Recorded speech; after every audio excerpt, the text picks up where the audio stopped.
ये क्यों नहीं कह रहे हैं कि एक जमाना था कि ईडी या सीबीआई विभाग था लेकिन प्रभाव नहीं था।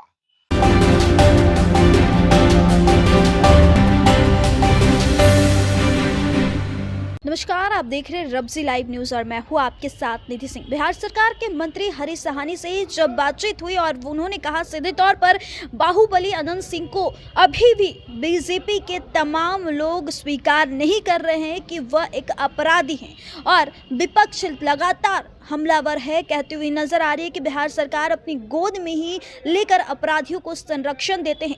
तो मंत्री जी सीधे तौर पे कहते हुए नजर आते हैं कि 2005 का वो दिन याद नहीं है क्या? ईडी और सीबीआई अपना काम करती है और जो गलत करता है उसका परिणाम भी आता है।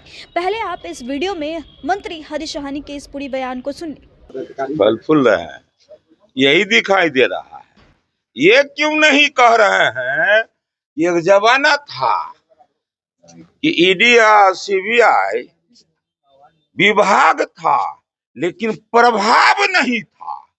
आज विभाग भी है और प्रभाव भी है। इसीलिए जो गलत करेगा वो पकड़ा जाएगा और जेल के अंदर सलाखों के अंदर बंद होगा। ये शासन एनडीए का है। इसलिए जो हो रहा है बहुत सुंदर हो रहा है। ये किसी परिवार के लिए सुरक्षा में नहीं, ये बिहार के सुरक्षा में काम हो रहा है। इसलिए मंगल ही मंगल है। सुशासन की राज है, लेकिन यहाँ पर तो 7 करोड़ का गोली चल रही है आपके सरकार में।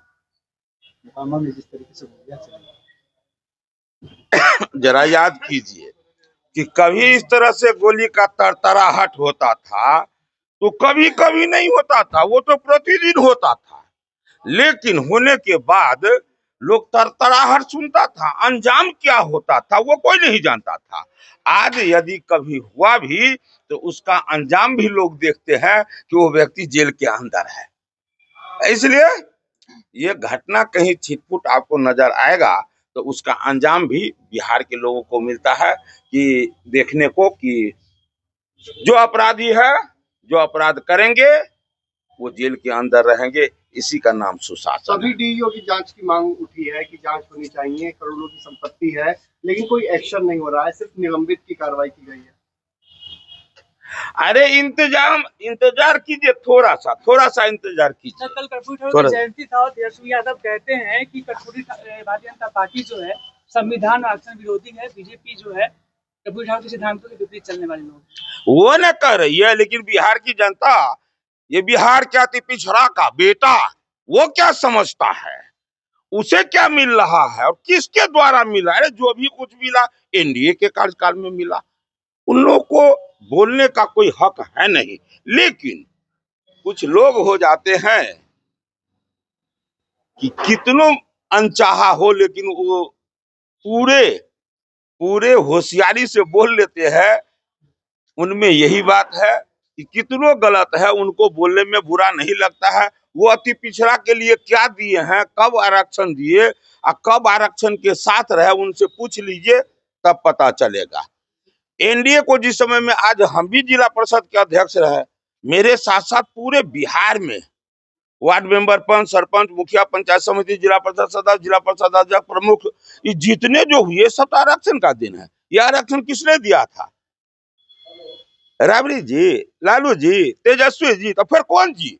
एनडीए जी। इसलिए उन लोगों को बोलने दीजिए। बोलने का काम उन लोगों का है, परिवारवाद करने वाले का। अब काम करने का, सहयोग करने का ये जिम्मेवारी है एनडीए वाले का। ये काम करते रहेंगे। अनंत सिंह अपराधी है सर। कौन बोल? आप बोल रहे हैं? आप बोल रहे हैं? अरे ऐसे कैसे? हाँ अपराध किए भाई। हम यदि गए हैं यहाँ बचमार हो रहा है, बचाने के लिए गए तो हम भी अपराधी होगा? ये तो तय करेगा अदालत। हम कैसे कह दे भाई? हम कौन है इसमें कहने वाले कि वो अपराधी है? वो समय पर बताएगा कि कौन अपराधी और कौन रक्षक है। बिहार के लोग अब बच्चा से बूढ़ा, अब बूढ़ा से फिर नया जनरेशन तैयार हुआ, लेकिन आश्वासन नहीं, साथ दिया है तो एनडीए भारतीय जनता पार्टी साथ दिया। किसी का कोई बहकावे में अब बिहार की जनता और अति पिछड़ा किसी के बहकावे में नहीं आने वाला है। पूरा पूरा एनडीए के साथ है और रहेगा। तो आपने मंत्री हरीश सहानी के इस पूरे बयान को सुना और उन्होंने सीधे तौर पे कहा कि नेता प्रतिपक्ष और उनको याद करना चाहिए 2005 के दिन को, जब बिहार में प्रतिदिन गोलीबारी और हत्याकांड की घटनाएं घटती थी। इस रिपोर्ट में बस इतना ही। आपको क्या लगता है दर्शक, हमें कमेंट में अपनी प्रतिक्रिया जरूर दीजिएगा। बहुत बहुत धन्यवाद।